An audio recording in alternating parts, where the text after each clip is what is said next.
पुष महिनामा जन्मिने व्यक्तिले यो एउटा गल्ती कहिले पनि नगर्नु। 99% पुषमा जन्मिनेलाई थाहा छैन कि तपाईँको कुण्डलीको 9 अङ्कमा सूर्य ग्रह बसेका हुन्छन्। हेर्नुहोला, 9 लेखेको ठाउँमा सु लेखिएको हुन्छ। ग्रहहरूको राजा 9 अङ्कमा बसेर 9 अङ्क भनेको भाग्यको अङ्क, जस कारणले पुष महिनामा जन्मिनु त्यसै पुषमा जन्म भएको हुँदैन के। अज्ञानीहरूले पुषमा जन्मिनेलाई नाना भाँति भन्लान्, तर शास्त्रमा पुषमा जन्मिनेलाई धेरै नै गुणगान गरिएको छ। पुषमा जन्मिनु भगवान अनन्तको कृपा भएपछि मात्रै, पुष महिनाको मालिक ग्रह अनन्त नारायण भगवानको कृपाले मात्रै तपाईँको पुषमा जन्मिएको हो। आज पुषमा जन्मिने व्यक्तिको 3टा रहस्य खोल्दैछु। पुषमा जन्मिने मान्छे कस्ता हुन्छन् त, र पुषमा 9 अङ्कमा तपाईँको सूर्य अवस्थाखेरि तपाईँलाई सूर्य ग्रहले कुन कस्तो फल दिइरहेका छन्, र तपाईँले के सावधानी गर्ने, के कर्म, कुन देवदेवतालाई मान्दा राम्रो हुन्छ, 3टा कुरा स्पष्ट ढङ्गमा राख्दैछु। पुषमा जन्मिने व्यक्तिहरूले कमेन्टमा ओम नमो भगवते वासुदेवाय अवश्य पनि लेखिदिनु होला। हेर्नुहोस्, पुषमा जन्मिने व्यक्तिलाई शास्त्रमा स्पष्टसँग भनिएको छ, सुर उग्र प्रतापी च पितृदेव विनिन्दक ऐश्वर्यम जन्मकारी च पौष मासे भवेन्नर। शास्त्रमा स्पष्ट भनिएको छ, तपाईँ पुषमा जन्मिनु भएको हो भने तपाईँ सुरो हुनुहुन्छ। जस्तो सुकै कामलाई आँट्ने तपाईँको क्षमतालाई म पनि नमस्कार गर्छु। अत्यन्तै उग्र प्रतापी। रिस उठ्यो भनेदेखि यिनीहरूले कहिले आँखा देख्दैनन्, धेरै रिसाउने, तर फेरि आफूले गरेको गल्तीमा तत्कालै तपाईँहरू चाहिँ परिवर्तन भइहाल्ने, पछुतो लिइहाल्नुहुन्छ। एउटा राम्रो गुण के छ भनेदेखि तपाईँ धर्म भावमा सूर्य बसेका छन् नि त, एकदम इमान्दार हुनुहुन्छ। इमान्दारी त तपाईँमा धेरै रहन्छ, तर इमान्दारी भए सँगसँगै तपाईँ एकोरो हुनुहुन्छ। त्यसले गर्दाखेरि अलिकति घर परिवारमा तपाईँको विचार भिन्न रहँदाखेरि तपाईँलाई अलिक पाखा लागे जस्तो अनुभूति तपाईँले गर्नुभएको होला। हेर्नुहोस्, तपाईँको एक रहस्य खोल्छु, भिडियोलाई अन्तिमसम्म हेर्नु होला। तपाईँहरू अल्छी गर्नु पर्यो भनेदेखि उग्रता हुनुहुन्छ, सुरता हुनुहुन्छ, मन लागेको ठाउँमा एकदम छिटो निर्णय पनि लिनुहुन्छ, र यही कारणले पस्ताउनु पनि पर्छ। र अल्छी गर्नु पर्यो भने अल्छीका राजा पनि हुनुहुन्छ तपाईँहरू। धेरै अल्छी लिने, अल्छी गर्ने बानी तपाईँहरूको रहन्छ। त्यसले गर्दाखेरि आफ्नो बिग्रिएको तपाईँले त्यति देख्नुहुन्न अरे। आफ्नो बिग्रिरहेको छ, आफ्नो च्यातिएको छ, फाटेको छ, तर कसैले तपाईँसँग माग्यो भने मलाई गाह्रो साह्रो पर्यो भनेर प्रार्थना गर्यो भनेदेखि आफूसँग भएको पनि लुगा लगाएको पनि खोलेर दिन मन लाग्ने बानीले जिन्दगीमा तपाईँलाई सबैको प्यारो पनि बनाएको छ। तर यही कारणले गर्दाखेरि आफ्नो चिज चाहिएको बेलामा आफूले नपाउँदाखेरि परिवारबाट, सम्बन्धबाट टाढिनु पनि परेको हुन्छ तपाईँले, विशेष गरी। त्यसले गर्दाखेरि पुष महिनामा जन्मिने मान्छे उदार चरित्रका हुन्छन्।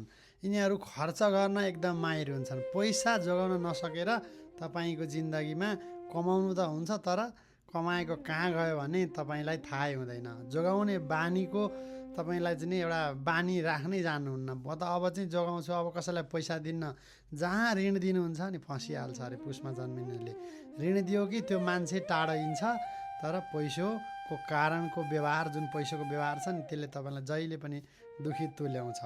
अब घमण्ड गर्नु पऱ्यो, यिनीहरू घमण्ड गर्नु पनि जानेका हुन्छन्, तर यिनीहरू छिट्टै कुरा पनि बुझ्छन्, किनकि धैर्यता पनि यिनीहरूमा धेरै हुन्छ।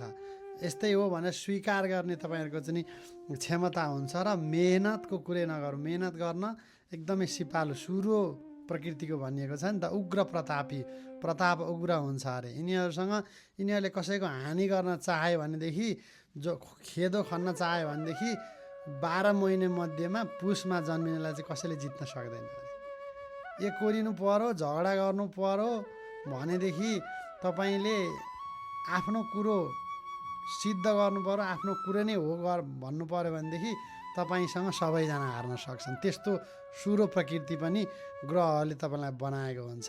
तर अलिकति बाबासँगको सम्बन्ध कमजोर रहन्छ भनिएको छ है पुषमा जन्मिनेलाई सूर्यको फलले। तर कुण्डलीमा अरू ग्रहले साथ दिएको छ भने यो चाहिँ राम्रो पनि हुनसक्छ।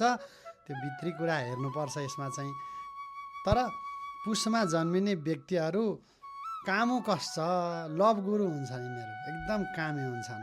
संसारको भौतिक वस्तुले यिनीहरूलाई धेरैभन्दा धेरै आकर्षित गरेको हुन्छ। जे कुरा पनि यिनीहरूलाई चाहिहाल्छ। ट्रेन्ड इज फ्रेन्ड भने जस्तो नयाँ केही चल्यो भने यिनीहरूलाई त्यो रहर छिट्टो लाग्छ र अनि खर्च पनि धेरै हुन्छ भने नि यसै कारणले यिनीहरूको चाहिँ पैसा हातमा जोगिँदैन। त्यसले गर्दाखेरि अलिकति आफ्नो एउटा विचारलाई बुद्धि मनलाई सम्हाल्न चाहिँ यिनीहरूले सक्दैनन्। यदि सम्हाल्यो भनेदेखि धेरै माथि पुगेका हुन्छन्। पुसमा जन्मिने व्यक्तिको स्वभाव धेरैचोटि लडेर धेरैचोटि ठक्कर खाएर मात्रै बुद्धि पलाउँछ र पनि यिनीहरूले कुनै न कुनै बेला दुःखी गरिब अलिकति यिनीहरूसँग अँध्यारो मुख लाएर दुःख पोख्न जानुभयो भनेदेखि आफ्नो चाहिँ बिर्सेर तपाईँको दुःखलाई नि मेरै दुःख हो, आफूसँग भएको आफ्नो अर्कै कामको लागि ठिक्क पारेको केही छ भने पनि त्यो सुम्पिहाल्छन्। त्यतिसम्म दिलदार हुन्छन् पुसमा जन्मिने, तर भित्रभित्रै यिनीहरू पीडित हुन्छन्, चिन्तित हुन्छन्।